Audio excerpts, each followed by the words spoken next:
Kokotizmus je choroba, ktorá napadá hodnotový systém. Kokot ako taký nedokáže nechať ľudí na pokoji. Ten sa cíti hnaný k tomu, aby rýpal a rýl do všetkého a do každého. Kokot nedokáže vyriešiť vlastné problémy. Ale namiesto toho problémy iných, aj keď malé alebo bežné veci, dokáže tak nafúknuť a hlavne hneď poukázať na ne.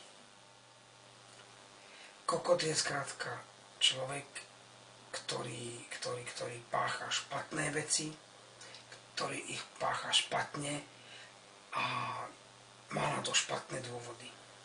To je kokot. Pritom v starostlivosti o druhých sú kokoti neprekonateľní. Vždy sa zásadne starajú o tých druhých, nie o vlastné starosti a problémy. Všetky pravidlá môžu byť porušené, pokiaľ ich porušujem ja. Pokiaľ ich porušujem kto iný, okamžite treba poukázať. Pozor, pozrite sa.